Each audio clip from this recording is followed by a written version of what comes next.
Right, so this is a video about what I've done in this van so far. Actually, I'll start on the outside. It was bright yellow and it did have rust underneath the trims, so I filled most of the small holes. I had one little piece welded on the far side here. It's been sat under a tree for like fucking hell a long time, so it's pretty filthy, needs jet washing and stuff. I've had to move it into a pub car park because I moved out my flat, so yeah, so that was welded and then filled around, but there's no major parts that have been body filled or anything like that. I put this window in, however I made the hole quite small on the inside because I didn't want it to, now I was gonna basically put like a tint on the outside to cover this bits where you can see the adhesive. It was bright yellow. I painted it myself literally with a roller. I'll show you the finish in a sec, with a foam roller. It needs another coat, obviously. I've had to sand some down again, but the finish is like this. It's a smooth metal paint, and that is with a foam roller. It's a piece of piss to do. It really is easy. I changed the right hand door, as you can see, to a crafted door because it's the only one I could get, and that cost me 250 fucking quid. But yeah, I'll show you the finish again on another side. This is the finish on the first coat, so it's easy to do. It's easy to do. It's unfinished, as you can see. I didn't get to the other side. The inside I've sprayed grey, like a lighter grey. I was going to spray these black. I didn't get to the other side again, but you can see the general colour. It's really easy to freshen up, like a piece of piss. What else? The front, well, yeah, nothing really wrong with that. I had the steering rack and steering pump changed at the last MOT, like 6 months ago, 7 months ago, and that it's screeching now. It wasn't screeching when he brought it back, but it hasn't been used, so now it's screeching. So there's air in the pump, so I'm going to try and get that sorted today. Just get it all, well, yeah, whatever, get it taken out. The lights, shit, I meant to put them back up. I'm going to put the lights back up, but they are on a dimmer. Basically all the cabling's there, and all that tape was just to keep the lights on the ceiling basically, but that didn't really work. So obviously when the ceiling's up, you put the ceiling up, the lights will be held up anyway. The cabling's long enough to have them all 6 lights along here. They're on a CB dimmer switch,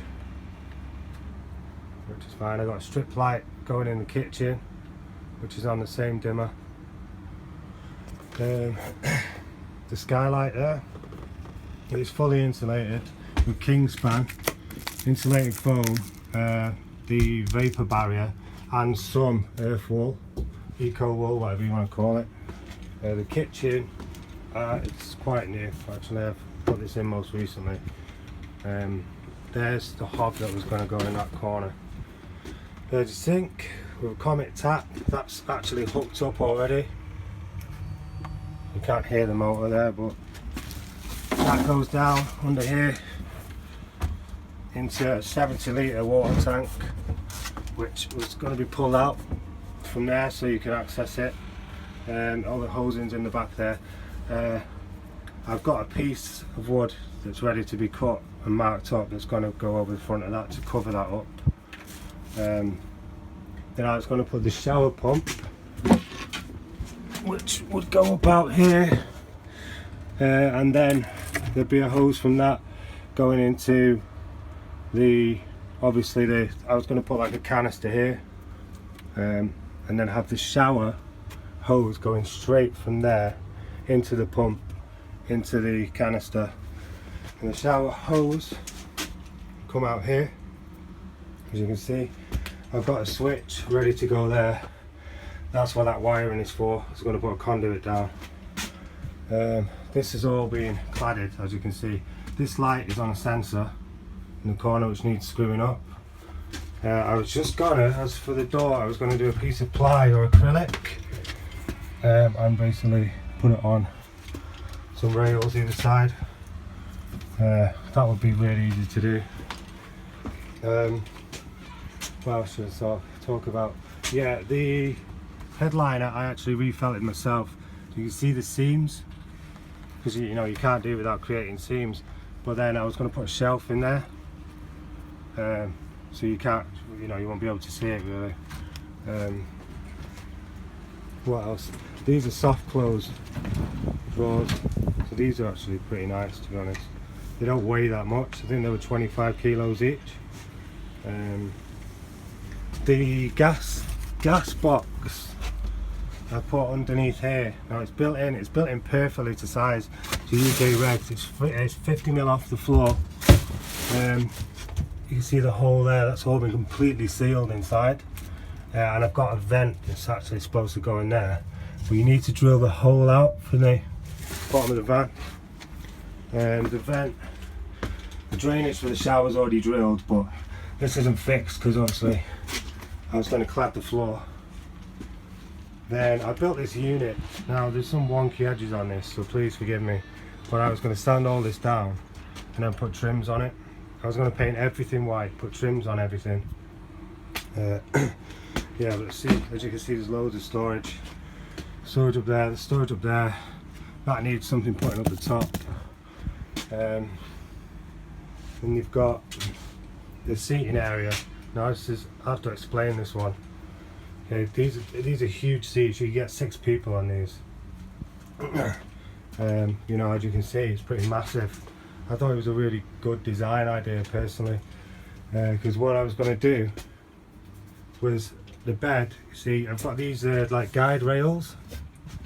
Now the bed was going to go. I've already built the bed frame, which will, you know, I'll leave in the van.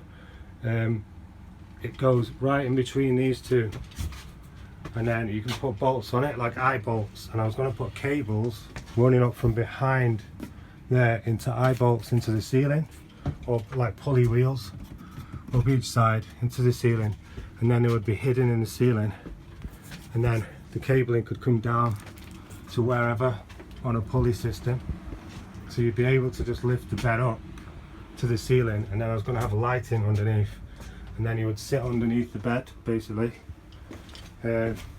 which, you know, it's hard to show on the camera, but there's absolutely loads of space here, tons of it. I've already put a USB socket in. It's connected to the leisure battery at the back. Yeah, I started felting it. There's a little bit of that left, but you can get more of the same stuff obviously. There are a few dents on the body, by the way, that need pulling out, but you know, I mean, if you give it a jet wash, pull some of the dents out and put a top coat of that paint on it, it's going to look fine. Let me think. I put a vent in the top there. Obviously, as I say, all this table's just tied together so that it's not all over the place, because when you put the ceiling up, you won't, you know, you won't see all that. It's going to be all over the place, like underneath the wood. I'll go around the back one sec.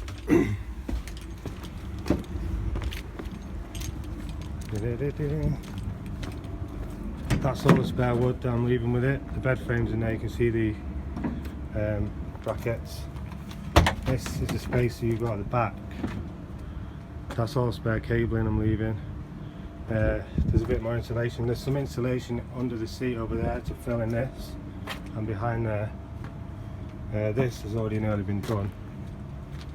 I think, yeah, so there's one leisure battery at the moment that's connected to a blade fuse thing.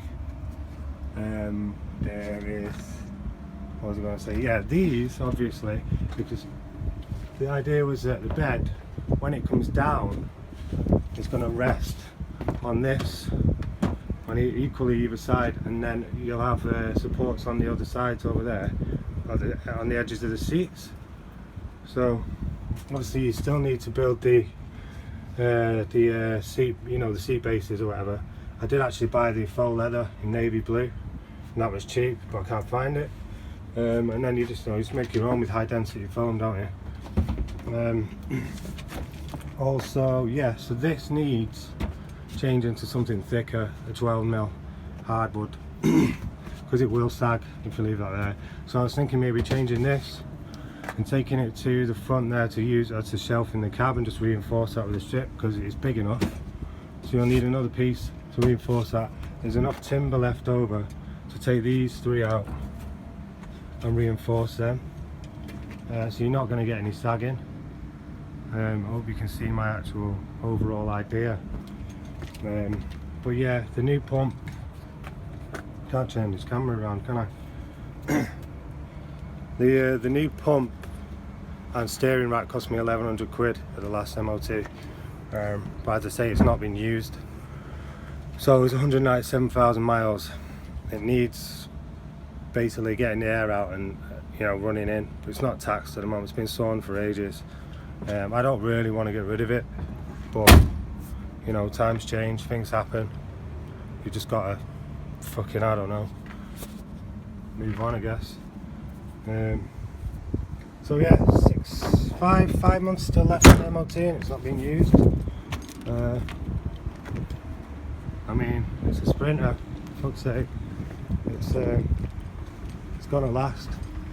I do have the V5 and the invoice for what I did to it last MOT. The tyres need pumping up because they've not been running for a long time. Yeah, I mean, I've still got the colour of paint for this, and I'll be able to remember the paint that was used for the body. I took that out, the glass, because I locked the key in. But honestly, the V5, I'll put that back in. The V5 is in my name. I've got my driving license to show you and everything. So yeah, it was a really good idea, to be honest, to build the design and stuff. But what do you do when things change in your life? That's it, innit? I think that's it. Cheers.